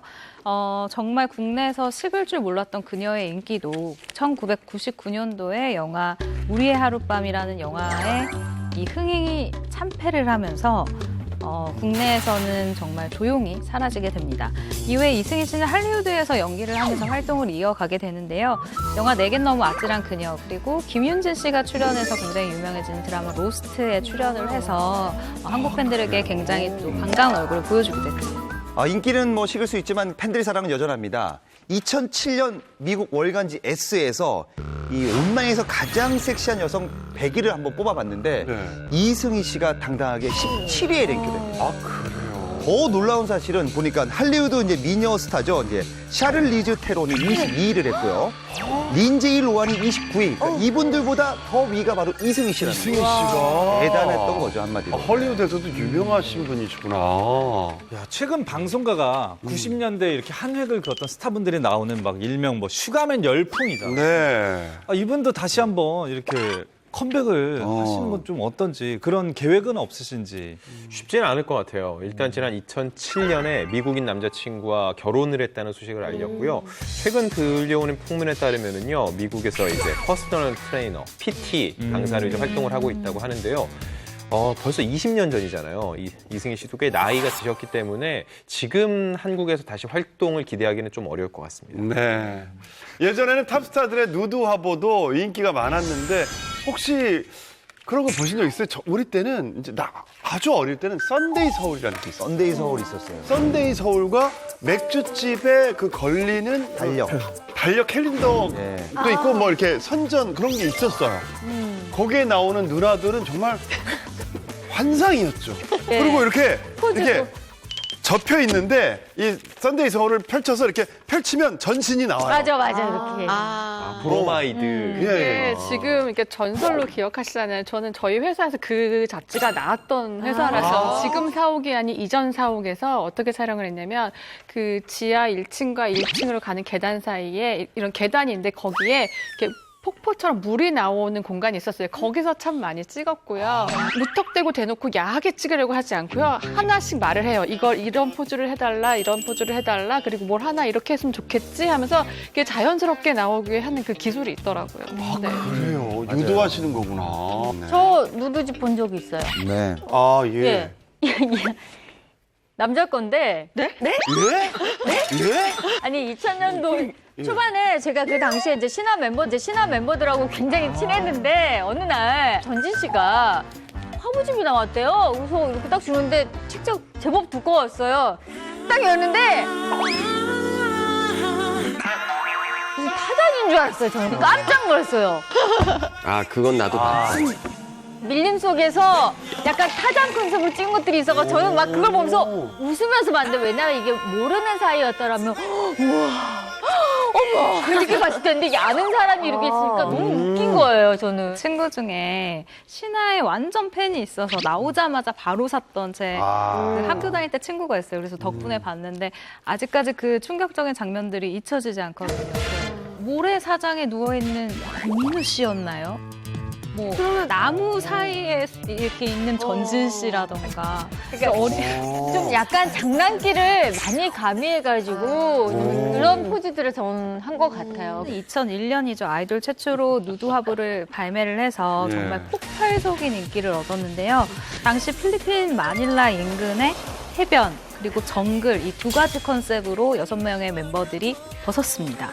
그래서 이 사진이 무려 멤버들이 많다 보니까 90여 장이나 된 거예요. 제가 학교 다닐 때도 한 반에 그 각 반에 한 명씩은 그걸 꼭 사서 한 40명이 다 같이 봤었던 기억이 나요. 여중여고에서 정말 그야말로 데이트를 쳤었던 그런 기억이 나고요.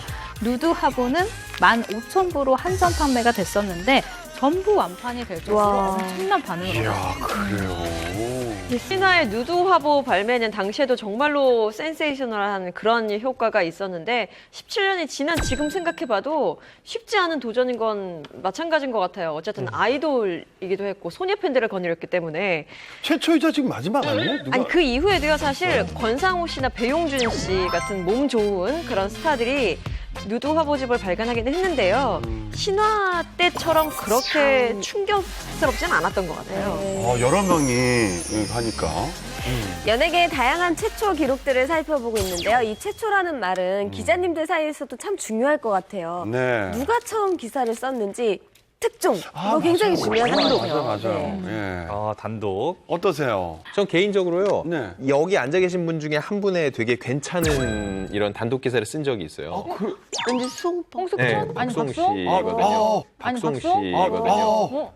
근데 제가 쓰면서 되게 뿌듯했던 게 저랑 친분이 있는 지가 거의 10년이 됐는데 저 한 번도 얘기한 적이 없는데 제가 딴 데서 듣고 기사를 썼어요. 어떤 거죠? 뭐예요?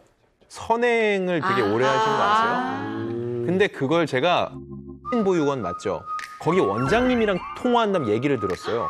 근데요, 저는 이 선행의 기준을요, 한 번에 1억, 2억 내는 거 대단한 일이긴 한데 의미가 크다고 생각 안 하거든요. 선행의 제가 볼 때 기준은 기간이에요. 얼마나 오랫동안. 박수홍 씨 지금 거기 17년째인가요? 그 사이트 한번 들어가 보세요. 보육원 들어가면요, 2006년에 박수홍 씨가 아이들과 찍은 사진이 지금도 있어요. 기사 난 다음에 통화를 했었거든요. 그랬더니 그 특유의 아이고 뭘 그런 걸 썼니 하면서 아이고 사람들이 그렇게 전화가 온다. 그래 내가 좀 착한 일을 하긴 했어라고 한뜻 얘기를 하시는데 근데 충분히 그 정도로 기쁘면은 저한테 미리 얘기했을 수도 있는데 한 번도 그 얘기를 안 했어요. 그 말뜻은 그런 거죠. 아이고 왜 이제서야 기사를 진작에 내가 이 오늘을 기다렸다. 네, 고마워요. 그런 얘기 해줘서. 연예인 이미지 얼마나 도움이 되는지. 너는 내가 기억 평생 나. 이게 현실인데. 유소영 씨도 연예인으로서 최초의 기록을 갖고 있다고요. 최초. 그죠? 아니, 사실 이게 좀 제가 제 입으로 말씀드리기 네. 제가 제 입으로 말하긴 좀 그런데 근데 사실 안 이제 들을까요? 넘어가도 돼요. 근데 네. 이제 제가 이제 화장품 전문가 자격증을 이제 1, 2급을 땄어요. 연예인 최초로. 근데 사실 최초일진 잘 모르겠어요. 그러니까 저는 이게 기사화가 된 게 최초고 언제 따시고 왜 따신 거예요, 근데? 작년 말부터 올해 초까지 했었어요. 공부를. 네, 공부하면서 시험 보고. 그러니까 제가 화장품에 원래 관심은 많았는데 뷰티 프로그램을 계속 하다 보니까 더 관심이 생기고 더 전문적으로 배우고 싶다는 생각에 이제 알아보던 차에 이제 뭐 자격증을 딸 수 있다 해가지고 열심히 공부하고 했는데 어렵더라고요. 이거 몰랐는데, 대단하시네요.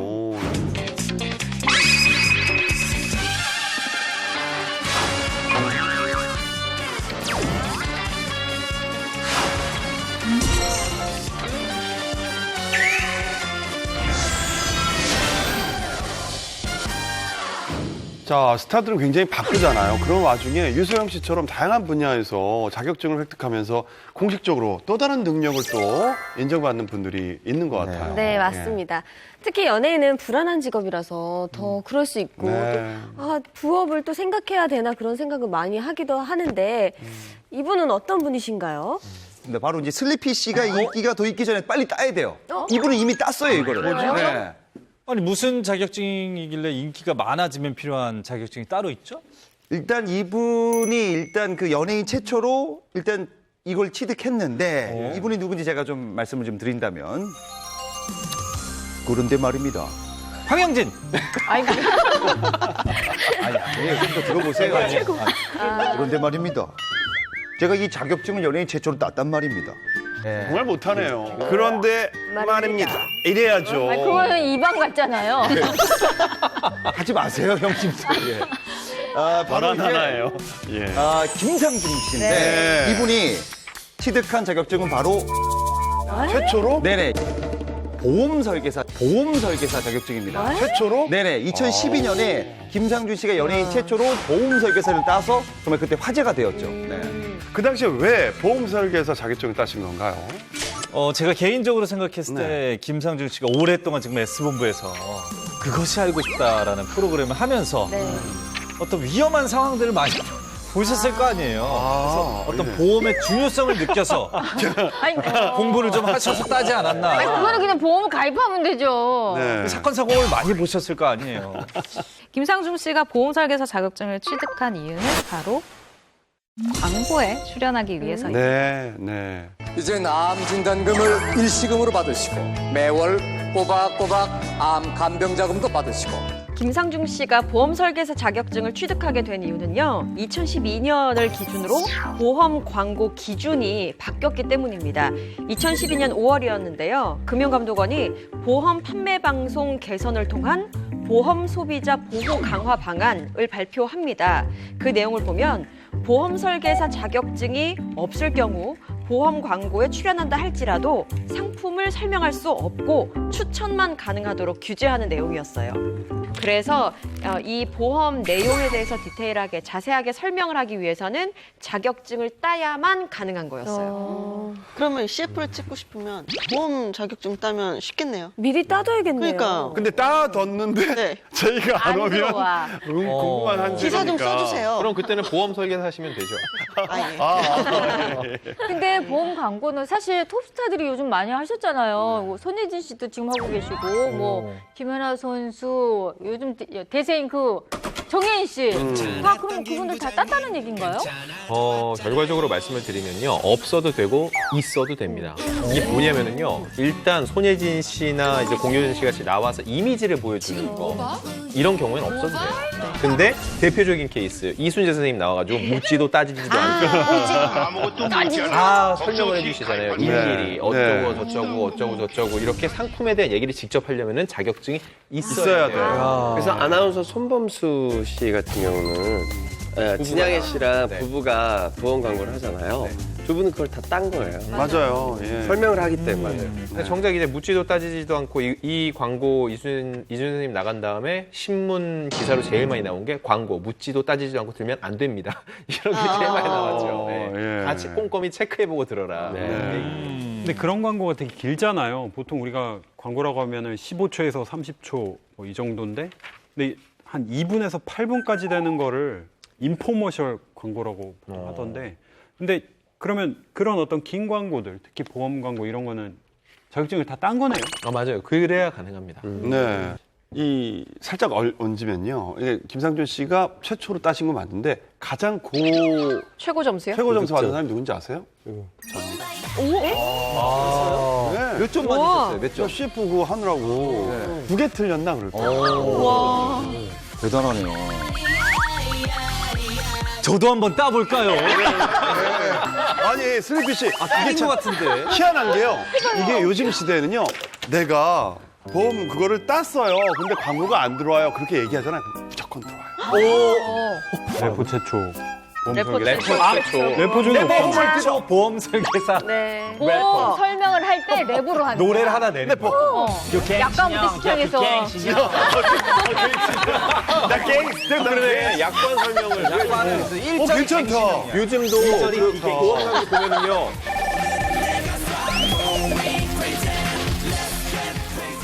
이 보험 설계사보다 돈을 더 많이 벌 수 있는 자격증이 또 있습니다. 네. 이번엔 말이죠. 무려 불삭기 운전 기능사 자격증을 따신 분이 있습니다. 연예인분 중에. 예. 그 공사 현장에서 쓰는 굴삭기를 말씀하시는 거죠? 그렇죠. 예, 네. 굴삭기. 나 누구 예. 들었는데? 왠지 그 마동석 씨 같은 분들이 그렇죠. 이게 있어요. 어울려요. 이분은 말이죠. 뭐 근육질, 뭐 남자도 아닙니다. 이분은 바로 걸스데이의 미나 씨가 굴삭기 운전교사 자격증을 갖고 있습니다. 예.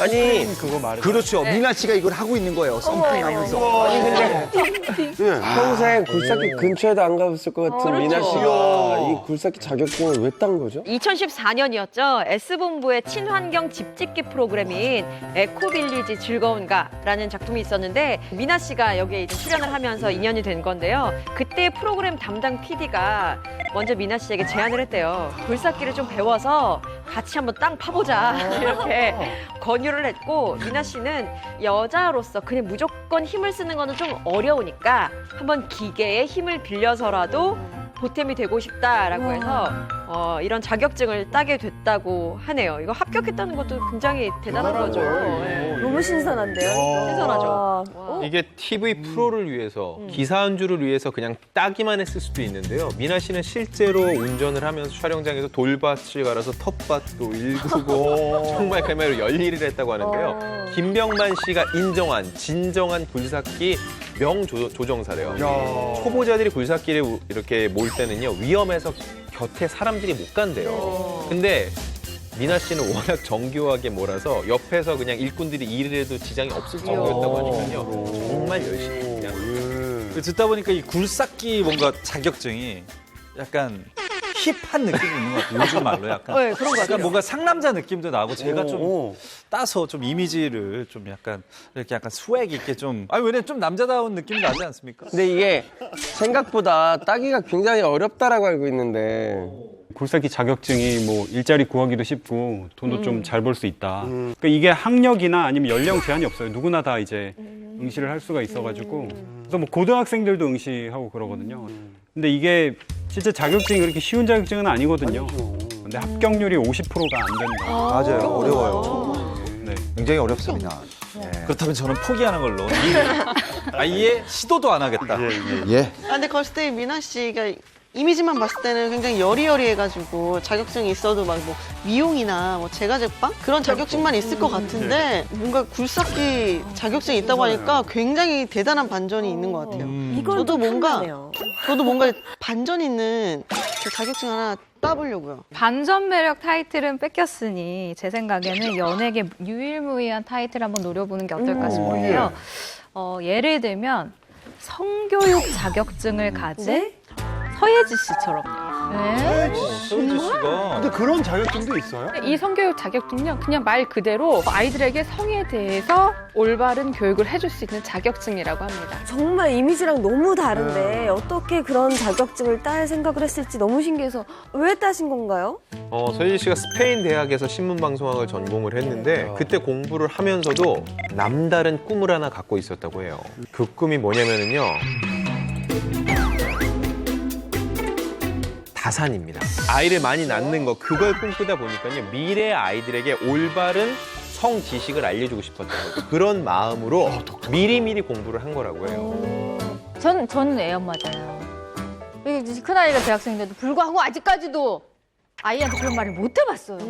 할 줄도 모르겠고 어떻게 해야 될지도 모르겠고 내가 이 교육을 받아야겠다는 생각을 미처 못했는데 소유진 씨는 아직 결혼도 안 한 미혼인데도 불구하고 미래의 자식들을 위해서 미리 이렇게 준비한다는 자체가 되게 이게 그냥 보통 부지런하다 정도 가지고는 안 될 것 같아요. 기특하네요. 보통 연예인분들은 쉬는 타임이 길잖아요. 그럴 때 뭔가 공예를 한다거나 뭐 운동을 한다거나 이런데 서예지 씨는 이때 아무래도 자격증을 딴 것 같아요. 사실 이 성교육 자격증 외에도요. 무려 8개가 있는데요. 아동영어, 요술풍선, 종이접기. 예, 다 교육과 자기가 아이를 낳았을 때 할 수 있는 교육인 것 같아요. 근데 준비된 엄마예요. 그러네.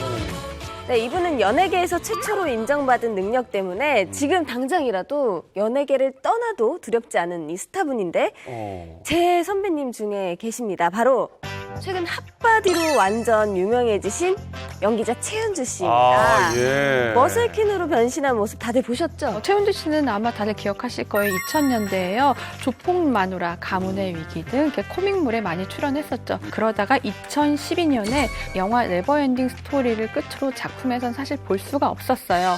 그런 최은주 씨가 올 초 머슬퀸으로 새로운 시작을 알린 거죠. 그리고 올 6월이죠. 그 연예인 최초로 프로 자격증을 취득해서요. 세계 보디빌딩 대회에 출전한다는 기사가 나서 실시간 검색어에 올랐습니다. 저는 사실은 저 대회에 갔다가 최은주 씨를 또 봤어요. 아, 그래요? 네, 그래서 머슬퀸 냈다는 기사 보고 와 축하한다고 하고 또 현장에서 또 너무 열심히 잘하는 거 보니까 야 멋지다. 이렇게도 새로운 것에 도전하는 게 굉장히 멋있다라는 생각이 들더라고요. 근데 왜 연기를 잠깐 쉬면서 저 머슬퀸이 됐는지까지는 안 물어봤거든요. 왜 그랬대요? 일단 최은주 씨가 몸을 만들게 된 계기가 바로 영화 때문이었다고 하는데 이 영화가 액션씬이 있는 영화였대요. 그래서 이 연기를 하기 위해서 몸을 만들기 시작했는데 안타깝게도 이 영화가 엎어진 거죠. 그러니까 캐릭터를 만들어 놨는데 나갈 수가 없으니 너무 배우로서 속상한 거예요. 그래서 최은주 씨 표현에 의하면 정신줄을 놓게 됐다라고 표현을 하거든요. 근데 그게 어느 정도였냐면 일주일에 5일에서 6일 정도를 술을 마실 정도로 굉장히 좀 약간의 알코올 의존 증세가 좀 보였던 것은 아닌가 싶어요. 최은주 씨가 해외에서 받은 상들이 어마어마합니다. 일단 4월에 열린 2018 머스큐 머슬마니아 대회에서 비키니 부문 1위를 했고요. 5월에 열린 ICN 아시안 내추럴 챔피언십에서 비키니 1위, 비키니 엔젤 1위, 피트니스 모델 2위, 핀 모델 2위. 출전한 모든 부분에서 상을 받으면서 6월에 열린 또 ICN 월드 유니버스 챔피언십에서 비키니 엔젤 1위, 런웨이 1위, 스포츠 모델 2위, 비키니 프로 3위 입상하면서 이제 한 번 출전하면 모두 상을 싹쓸이 하는 겁니다. 예. 최은주 씨가 운동을 시작한 지 그렇게 오래되지 않았다고 알고 있는데 이렇게 상을 많이 받으시는 거면은 약간 타고난 거 아닙니까? 피나는 노력이 맞아요. 뒷받침됐다고 해요. 하루에 한 8시간 정도는 체육관에 있었는데요. 대회 일주일을 앞두고서는 엄청난 극단적인 식단 관리를 했다는 거죠. 삶은 달걀 흰자만 먹었고요. 아예 대회 이틀 전부터는 물도 끊고 몸에서 수분을 쫙 빼내는 거예요. 그래야지만 갈라지니까요. 그래서 대회 출전 당시 근육량이 22kg 정도인데 거의 자기 몸무게의 절반 정도가 근육이었다는 얘기예요. 이때 체지방률은 약 12% 정도인데 성인 남자의 체지방률이 보통 16%거든요. 그것보다 훨씬 체지방률이 적은 거예요. 그만큼 몸을 엄청나게 단련을 했다는 거죠. 자, 최초의 타이틀을 가진 스타분들에 대해서 얘기를 하다 보니까요. 예, 저도 생각나는 분이 한 분 있어요. 저랑 네. 아주 친한 분하고 결혼하신 분인데요. 누구죠? 제가 존경하는 네. 김국진 씨와 결혼한 가수 강수지 씨가 정말 뜻깊은 최초의 기록을 가지고 계시더라고요. 어떤 거죠? 강수지 씨는 최초로 일본에 진출한 한국 아이돌 가수라고 합니다. 강수지 씨는요, 1990년에 1집 앨범 보랏빛 향기로 데뷔를 했는데요. 이 앨범에 참여한 스태프들이 쟁쟁합니다.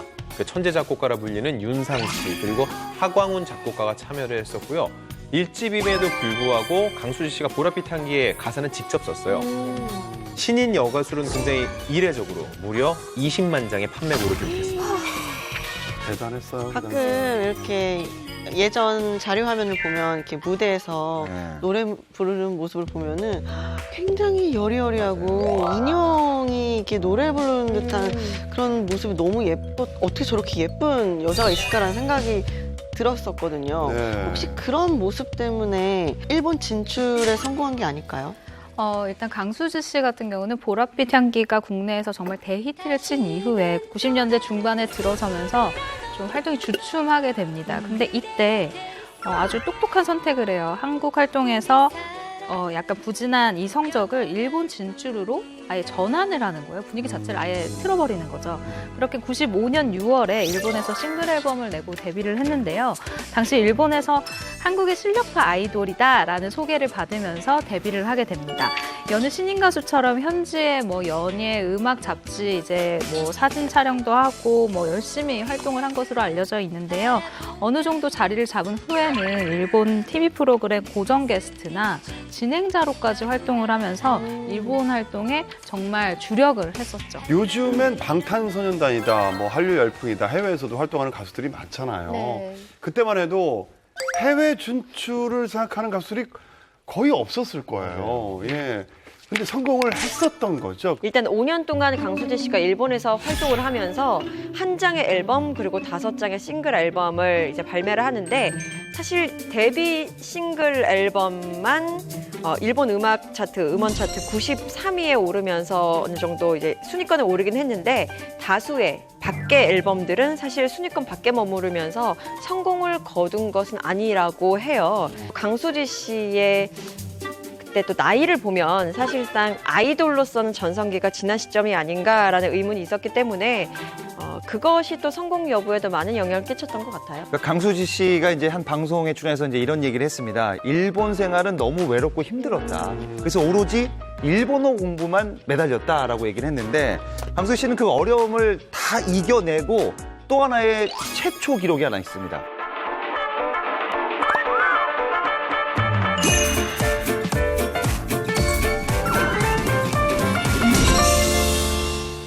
그러니까 강수지 씨가 이제 한 방송에 출연해서 이제 이런 얘기를 했습니다. 일본 생활은 너무 외롭고 힘들었다. 그래서 오로지 일본어 공부만 매달렸다라고 얘기를 했는데 강수지 씨는 그 어려움을 다 이겨내고 또 하나의 최초 기록이 하나 있습니다. 그건 바로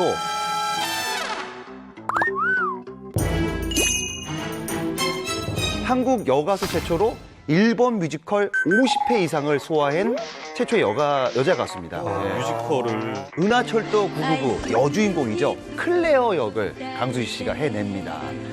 이 연극은 말이죠. 미국 브로드웨이까지 진출하면서 미국과 일본 종횡무진한 한류 스타라고 볼 수가 있는 거죠. 사실 1980년대에는 개은수 그리고 또 김연자 씨 등이 일본에 맞아요. 진출을 하면서 아주 성공적인 활동을 하기도 했습니다. 그런데 이게 한국 출신 엔카 가수다라는 한계점이 분명히 있기는 했거든요. 맞아요. 근데 이 부분은 어느 정도 강수지 씨가 완화시킨 그런 역할이 분명히 있었고요. 또 이후에 후배 가수인 보아 씨가 진출을 해서 아주 큰 성공을 거두게 되면서 현재는 많은 한국 아이돌 가수들이 일본 무대도 아주 한국 무대처럼 자유롭게 누비고 있죠. 다음에 소개할 분은 대한민국 패션계에서 그야말로 한 획을 그은 인물이신데요. 아마 패션에 일가견이 있으신 홍석천 씨, 슬리피 씨도 아마 이분의 영향으로 지금의 패션을 완성시키지 않으셨나 싶습니다. 네. 바로 이분은 말이죠. 한국 최초로 스키니진을 처음 도입하신 분이에요. 스키니진을? 네네. 그분은 바로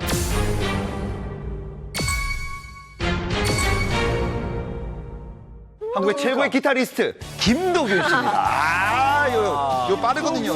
예.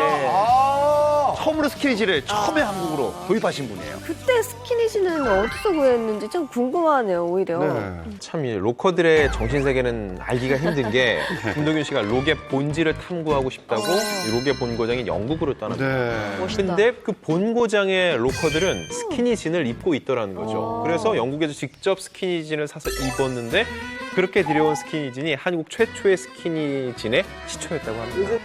김도규 씨는 그야말로 뭐 스키니진을 국내에 처음 도입한 스키니진계의 문익점이라고 보시면 됩니다. 그 당시 뭐 가죽 라이더를 입으면서 스키니진 입으면서 그 패션을 굉장히 많이 즐겨 입었다고 합니다. 네.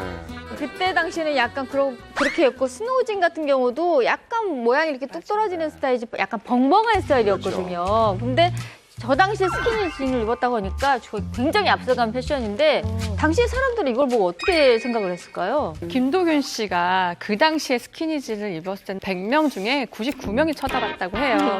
그리고 김도균 씨 지금은 굉장히 좀 체격이 좋으시지만 그때 한창일 때 아니에요. 정말 날씬했겠죠. 예. 그렇기 때문에 또 자켓도 짧은 걸 입었단 말이에요. 그러면 다리 라인이 더 도드라져 보이겠죠. 그리고 백두산으로 활동할 시절에는 스키니진을 넘어서요. 레깅스를 입었다고 합니다. 네. 진짜? 예. 와우. 사실 생각해보세요. 우리 클라라 씨 레깅스 때도 난리가 이야. 났었거든요. 근데 이미 이분은 몇십 년 전에 예, 레깅스 패션을 소화한 거죠. 정말 패션 리더예요. 저는 개인적으로 스키니진 하면은 이분들이 생각이 나요. 소녀시대 이제 지라는 노래 활동할 때 색색깔의 이 스키니진 그렇죠. 하면서 또 활동을 같이 했었는데 저도 야 이분들이 지금 벌써 데뷔가 11주년이다. 11주년. 이분들이 거의 뭐 걸그룹의 시조가 아닌가 생각이 드는데. 그렇죠. 이쯤에서 드는 한 가지 궁금증이 있는데요. 지금의 소녀시대를 있게 한 걸그룹의 시초가 누군지도 좀 궁금합니다. 사실 최초의 걸그룹에 대해서는요, 의견이 분분해요. 근데 기준에 따라 달라요. 일단 두 가지 기준으로 나눌 수 있는데요. 첫 번째는 솔로가 아닌 2명 이상의 여성으로 구성된 그룹으로 볼 것이냐, 혹은 아예 젊은 층을 대상으로 해서 지금 현대적인 개념의 걸그룹으로 볼 것이냐라고 이 두 가지 기준으로 나눠서 봐야 되는데요. 전자로 본다면은요, 한국의 최초의 걸그룹은 1935년 일제강점기에 활동했던 저고리 시스터즈로 보는 게 옳습니다. 네, 저고리 시스터즈는 평론가들이 꼽는 국내 최초 여성 뮤지션 팀인데요. 목포의 눈물을 부른 리더 이난영 씨. 와우. 오빠는 풍각쟁이야. 이 노래를 부른 박향림 씨. 와우. 굉장히 쟁쟁한 분들로 구성된 4인조 우리가 보컬 그룹이에요. 네, 여기서 한 가지 문제는 공식적으로 발매한 앨범이 없기 때문에 그래서 최초의 공식 걸그룹으로는 인정을 받지 못하는 경향도 있습니다. 그래서 이렇게 최초의 그런 걸그룹이 누구냐라고 또 논쟁이 붙는데 그것은 바로 1953년에 결성된 김 시스터즈인데요. 그래, 김 시스터즈는 저고리 시스터즈로 활동했던 이난영 씨의 두 딸이 포함되어 있어요. 일단 김숙자, 김혜자 씨, 그리고 조카인 김민자 씨로 구성된 3인조 걸그룹입니다. 가족 그룹이라고 할 수 있을 것 같은데요. 김 시스터즈는 미팔군 공연으로 정식 데뷔를 했어요. 네, 노래, 춤은 기본이고요. 가야금, 장구, 기타, 색소폰, 트럼펫, 정말 다양한 동서양 악기를 다 프로처럼 연주해서 환호를 받았는데요. 그래서 아시아 걸그룹 최초로 미국에 진출을 합니다. 그래서 뭐 비틀스나 엘비스 프레슬리 등 당대 최고의 스타들이 나왔던 에드 설리번 쇼에 22번이나 와우. 나갔어요. 정말 대단한 그룹이었고요.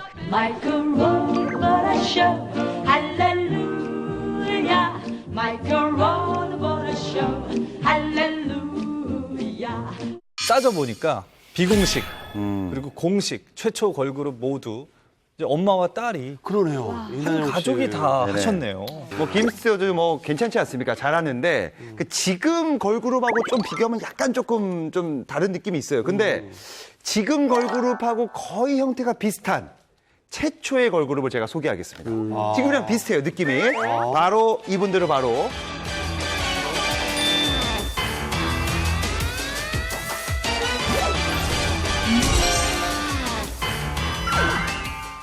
지금 걸그룹하고 거의 형태가 비슷한 최초의 걸그룹을 제가 소개하겠습니다. 지금이랑 비슷해요, 느낌이.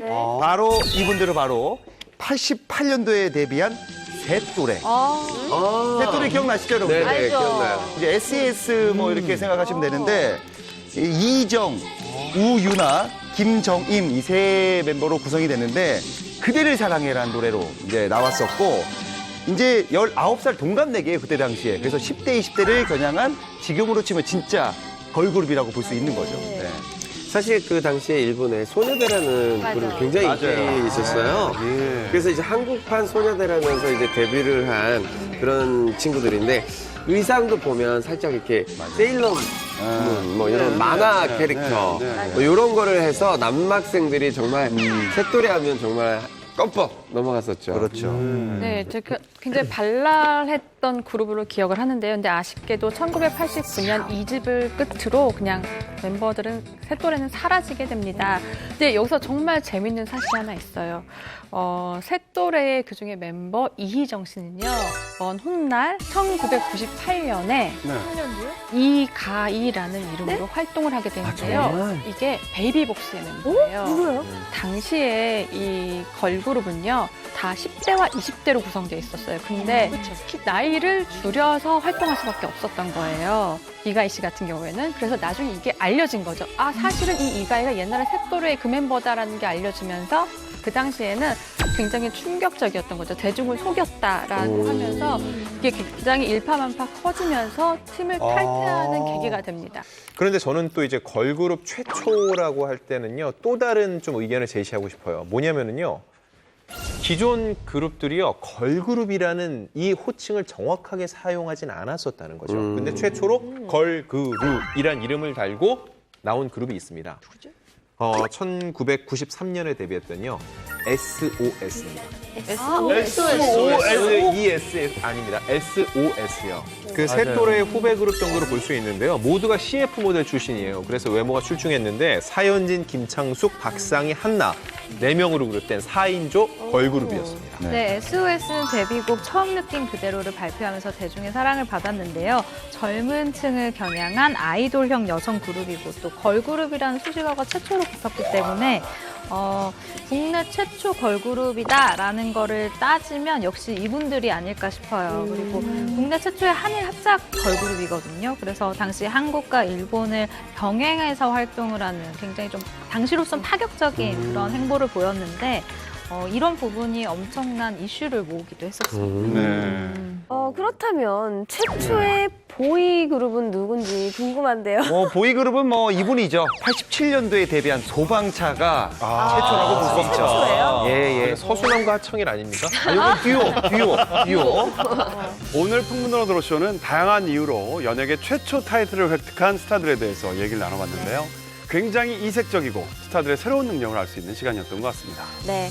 풍문으로 들어주는 다음 주엔 더욱더 풍성한 연예가 풍문으로 돌아오겠습니다. 여러분 고맙습니다. 고맙습니다.